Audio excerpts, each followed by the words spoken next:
Welcome to Open House. Thank you so much for joining us today.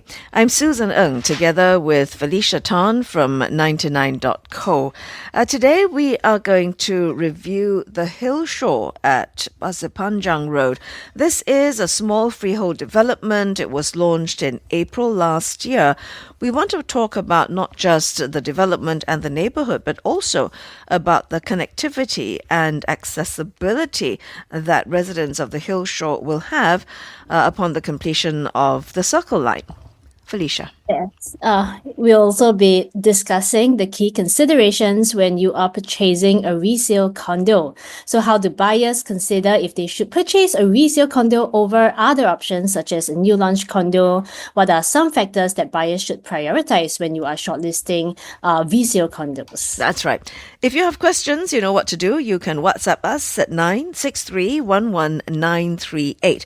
And so we're going to head off to the Hillshore with our first guest, 𝗀𝒃𝒂𝒑𝒐𝒓, who is Associate District Director at Propnex Realty Private Limited. Jay, thank you very much for joining us. Hi, Susan. Hi, Felicia. All right, Jay, let's start at the top. Yeah, this is a small freehold development, the Hillshore, launched for sale in April last year, located at Pasir Panjang. Just 59 units, 2 to 4 bedders. In fact, almost half of the total units are 2-bedders. Jay, given the location, the unit mix, what types of buyers will this development appeal to, and what did the developers have in mind when they planned this? Hi. So as you mentioned, this project starts from 2 bedrooms all the way to 4 bedrooms penthouse. And the smallest unit is around 743 square feet. So this unit entry size is larger than in most developments, which typically start from even about 500 odd square feet for 2 bedrooms. So I feel that the Hillshore seems to be tailored to owner-occupiers and long-term investors who treasure the rarity of having a new freehold property. And this location, being close to CBD, the tech corridors in 𝑭𝒊𝒏𝒈𝒂𝒑𝒐𝒓𝒆, presents a huge tenant pool available for investment use as well. So Jay, one of the notable features about the 4-room layout at the Hillshore is that it includes a dual key 4-room option, but only for 3 units, which comprise about 5% of the total units. Would you say that this feature is designed to appeal more to families, and do you foresee it becoming more common in future new launches? I think that there was a trend of dual key units being very popular a few years ago, and then for some time it died down. Recently, I can see that some of these launches are starting to introduce dual key units again. So even for dual key units, there's a differentiation between the types in the market, from 2-bedroom dual key units all the way to 4 or even 5-bedroom dual key units. The advantage of having a 4-bedroom dual key is that you get a 3-bedder on one side and a studio with kitchen on the other side. So this is important because the 3-bedder side is able to house a family of 3 to 4, which is able to attract families who are typically able and willing to pay higher prices because they can use it for their own use, compared to pure investors looking for just rental, like for example, a 2-bedroom dual key unit, which is a 1-bedder on one side and a studio on another. So for the dual key layouts in Hillshore, I feel that based on the layout is suitable to use as a proper 4 bedrooms as well with 2 en-suites. The owner just have to remove the kitchen from the studio unit and make it into a junior master bedroom instead. I do not foresee dual key units to be more and more common unless they reduce the size of the dual keys, because the typical dual key unit is larger than a regular unit. So for example, in Hillshore, the 4-bedroom dual key here is about 1,475 square feet, whereas the regular 4 bedrooms in most other condo developments range from 1,001 to 1,003 square feet. So this makes the total price of this dual key to be rather high because of the size. In future, to make dual key units more sellable and more popular, the size of the unit cannot be much bigger than the regular units, in my opinion, so that it remains affordable for consumers to consider even getting one. Right. Since its launch, though, Jay, about 8% of the units have been sold, and most of these are three two-bedders, and there were 2 3-bedders that were sold.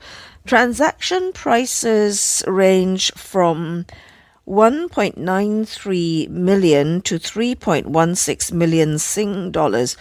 Talk to us about the buyer profiles and the factors that appealed to them. Right. Earlier on, I've mentioned that I think this project is targeting owner-occupiers and long-term investors who want a new freehold unit that is of good size. With prices done between 1.93 to 3.16 million, you actually have many choices at this price point, even for the new projects.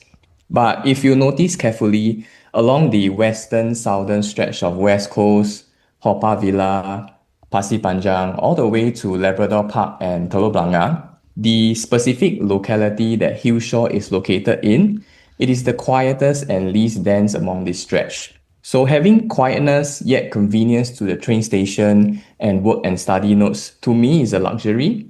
With housing being more dense nowadays, to be able to stay in a quiet place with not too many people around, yet still being close to CBD, NUS, NUH, One North, I find it something that is really rare. Moreover, the size of the units are considerably good size to live in. So the Hillshore is a relatively small project, right? But it offers several facilities like a fun pool, a jacuzzi, a badminton hall, a gym, and many more. Could you describe more about how the facilities offered at the Hillshore contribute towards its investment potential? Right. When it comes to boutique projects, for example, those which have below 100 units, most developers in the past, they tend to prioritize profits. So what they do is that they usually maximize the number of units that they can build and sell, and this leaves little space for facilities. As a result, I feel that in the past, the consumers get shortchanged because there are almost no facilities in the development. So even if there's a pool, it's usually very small and located either at the corner of the development at the ground floor, or you have a small one at the rooftop, because there's just no space to waste for the pool. But for the Hillshore, I feel a lot of thought is put into the design, where they are able to create space within the blocks itself to house a decent-sized pool at the landscape deck. And this landscape deck is above ground, which actually costs extra to build it this way. Below this landscape deck, they also have a very warm and welcoming drive-in pickup zone. Furthermore, this developer has also invested to dig underground to construct a basement car park, which is rare for a boutique project. So it stands out in a way that you have things that are not normally available in a boutique development, but yet you can find this in the Hillshore. Therefore, I feel that it will be able to attract people that really appreciate things like that and yet want to stay in a small development. Let's talk more about the price and demand trends for property at District 5, Jay, and what it means for the potential for capital appreciation for units at the Hillshore. Start us off by telling us about the current price per square foot prices for available listings in this development. Okay, right now there are units starting from 2284 per square foot in the Hillshore. For those who are not aware, you can have a district consisting of 2 regions. So I give you an example. In District 7 Bugis area, some parts of District 7 fall under the Core Central region, which is CCR, while other parts of the Bugis area are actually categorized as Rest of Central region, RCR. And coming back to District 5, where Hillshore is located, it also comprises of the OCR region, which is the Clementi and West Coast area, and the RCR region, which is at the One North and Pasir Panjang area. So Hillshore falls under the RCR region, which is typically priced higher than the OCR regions. Right now, the average new OCR price is around 2156 per square foot, while the average RCR price is around 2734 per square foot. So Hillshore presents a very, very low entry price, This is an RCR product going at close to OCR prices. And not forgetting that this is also freehold. So there's a lot of intrinsic value when it comes to the Hillshore. If you look at the Clementi area, the recent launch of Alta is done at an average of 2546 already, and this is OCR. So for the Hillshore, being in RCR, the freehold nature and future transformations nearby, I think it do suggest long-term capital appreciation, especially if you are looking beyond immediate gains. Mhm.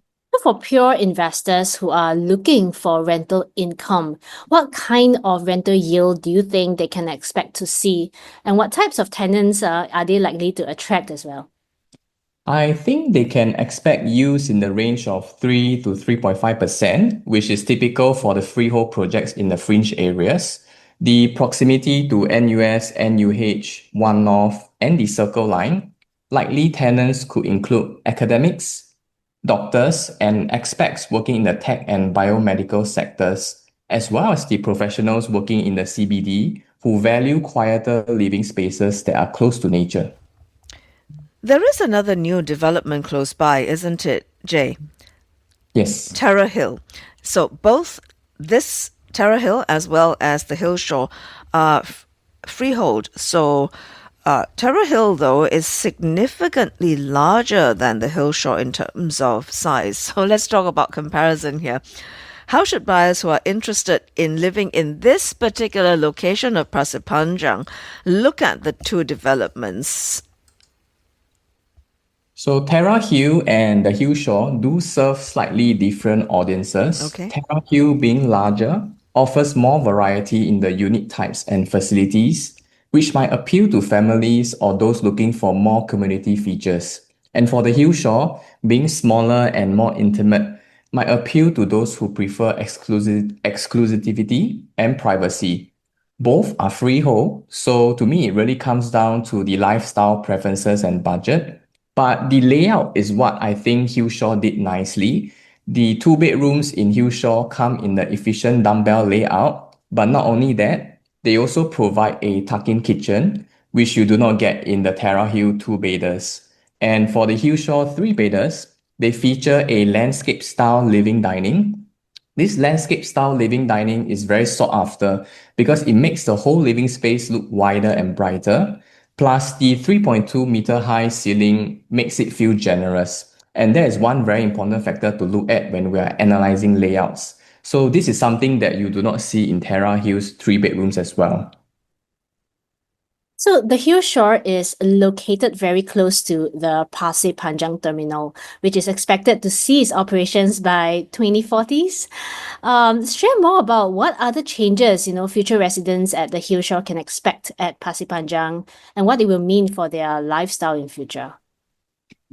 The Hillshore is well placed to benefit from long-term transformation of the Pasir Panjang area. So as the port operations shift out to the Tuas, we are expecting more green spaces, residential developments, and commercial activities through the Singapore projects like the Greater Southern Waterfront, Pasir Panjang Park Extension, and even the Keppel Club redevelopment. These transformations will reshape the area into a vibrant and livable district, blending nature, work, and lifestyle. And not to mention that should there be new housing carved out from these areas, it will most likely be leasehold, which makes freehold more and more of a scarcity in future in terms of the ratio of housing. And that helps the Hillshore to stand out in terms of the choices available next time. So Haw Par Villa would be the nearest MRT station to the Hillshore, right? It's just 500 meters away and it sits on the Circle Line. Could you expand on the connectivity network for future residents? What kind of accessibility does this mean for the residents in future? I think being 500 meters from Haw Par Villa on the MRT on the Circle Line is a very big plus. Once this full loop is completed, it will offer direct access to hotspots like Holland Village, Buona Vista, and Botanic Gardens, as well as Marina Bay and the CBD. This level of connectivity gives both residents and potential tenants a lot of flexibility, whether be it just for commuting or for their lifestyle convenience. Jay, Interesting insights indeed to this particular development that was launched last April. This is the Hillshore at Pasir Panjang Road. We thank you very much for making time for us today. Thank you. Thank you. 𝑗𝒊𝒂𝒑𝒐𝒄 is Associate District Director with Propnex Realty Private Limited, talking to us about the Hillshore at Pasir Panjang. Coming up after the news break, we will take a look at the key considerations one must have when purchasing a resale condo. Stay with us on Open House.